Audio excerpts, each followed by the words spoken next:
Welcome back to Tyke Sports, where we continue the discussion. I'm just trying to review the transfer players that came into the University of Alabama for 2025, and not all of them, but the ones who I think will have the most impact.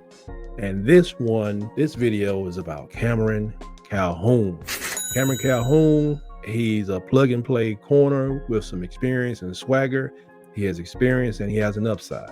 It's kind of DB who, he let the pass rush eat and let the safeties roam while he's holding down one of those receivers. I don't know if he's going to be taking the X or the H or the Z or the whatever, but I think one of them, they're going to give him one. I think he'll do a pretty good job at it. Cameron, he transfers over. First of all, he's from Cincinnati. He went to the famed Winton Woods High School. He's already played in the Big 10 and the Big 12. And, now he's bringing his game to the conference that really matters. The rest of the conferences don't matter too much to me. Now, the Big 10 does, but Big 12, come on, man, please. Anyway, he's he has a prototype boundary corner body, 6 feet tall, 180 pounds. He has those long arms, those twitchy hips that everybody likes to talk about. And he has a frame that's tailor-made for press situations. Let's see.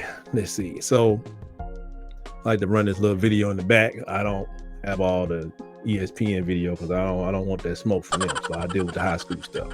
Anyway, he's got the length to really make it hard to he can disrupt routes. He has footworks that to mirror his receivers to make it difficult for him, and he has a vertical to high point with the best of them. It's very athletic, and he's engineered for isolation, and that's good. Now, while we will play as a team, of course, in the 4-2-5, Kane Womack swarm offense, is sometimes you are out there on the island by yourself. Ask Mr. Xavier Brown. Either you do or you do not. So that's what it is to be a cornerback. So they say he has a chip on his shoulder. He plays the game like he's offended at you and tried him. You got to have that mentality out there. Pretty good at man coverage, and he has elite anticipation. He has fluid transitional skills, and he has a nose for the football.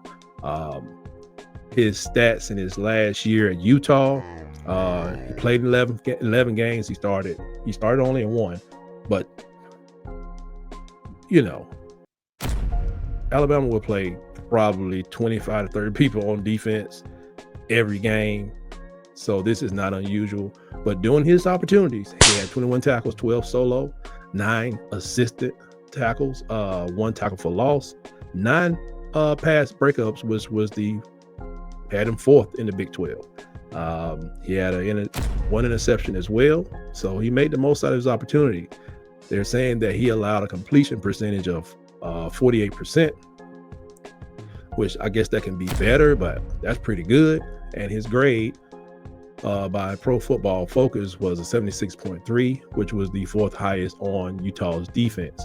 So he wasn't just productive, he was elite when he was targeted. So we have a gem that was added to the already filled secondary room. If you haven't heard, Alabama secondary, the room, we both of the safeties are second team all SEC. Damani Jackson, I think, was second team all SEC, and Zay Brown should be all SEC, but he wasn't. But he's no slouch, and we have many people in that room that are trying to get on the field, that will be on the field, that will make splash plays. It's about making the most of your opportunity. People will graduate, people will be added, some may transfer, but there's going to be plenty of opportunity in this pass-heavy world we live in to make a play, to deflect the pass, to stop an advancing offense. So we need every great hand we can have. Let's see. What more can they say about him? They say he's physical at the line. He's sticky in the face, meaning you just can't shake him with the easy move. And he's lethal at the catch, So they say he doesn't need the safety help a lot, which is good.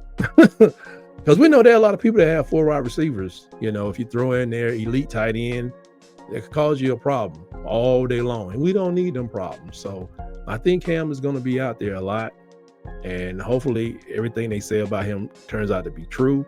The negatives they have on him, he's not a burner. Last time he was clocked, he's at 4.55. I don't know. He got length and you got angles, so and who knows? Maybe he's faster now. They say he has been susceptible to some double moves, and he needs to be more disciplined when he's recovering. And he hasn't started a lot. I think these guys are going to go in and out so much in the first quarter, they're going to feel like they will feel like they've started. And like I said, people will go down with twisted ankles and bumps and bruises throughout the game, throughout the season. Hopefully nothing permanent, but you're going to have to be ready to play when asked. They say he can, they say on the deep balls, I think that's why he's 50-50.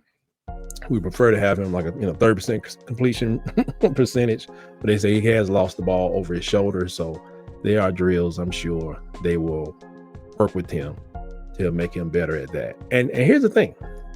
Since he walked on campus, he's not just out there running against a bunch of towel guys.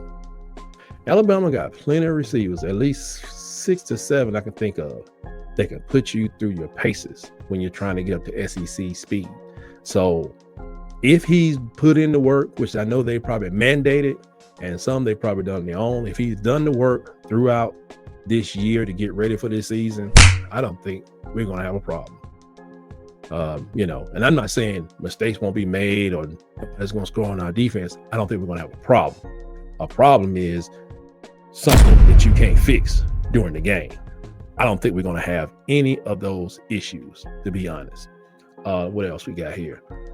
So, like I say, he has that CB1 mindset. And like I said, if you got a receiver that's thinking they're going to just dominate him because this is his first time in the SEC, I think he's going to find the going very rough.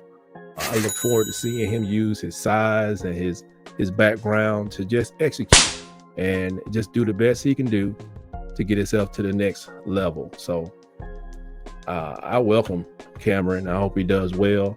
They say he has a chip on his shoulder, so let's hope he goes out there, takes that chip, and makes some wide receiver totally invisible for the remainder of the game, each and every game. I look forward to it. I'm excited. I want to see what he does at Florida State. I want everybody to play at Florida State. If you're going to make a mistake, make it there so we can figure out what we need to do for the next 11 games. Florida State game matters and don't matter at the same time. I don't want to win by the 14 points. I want to win by like 28.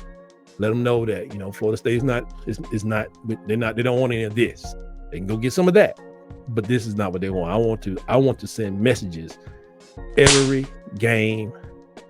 Like no more of that. Oh, we lost to who? Oh, was it close? No, none of that. It's 2 games in my mind I think could go wrong. Outside of, I don't even want those games wrong. I would love to be 12-0, so everybody can be quiet talking about the coach. Just shh. But those 2 games, whatever they may be, I want those to be close. But I would love to win them. And I think with people like Cameron, Calhoun, and all these transfers, and all these freshman players, and I think we're gonna just blow the doors off the SEC when it comes to expectations. I think this would definitely be, if you ever had a performance appraisal, this would be a year where Alabama will be graded that yes, they played above expectations, and that remains to be seen. But that's all I have on this one. Thank you for joining me, and always remember, roll, tide, roll.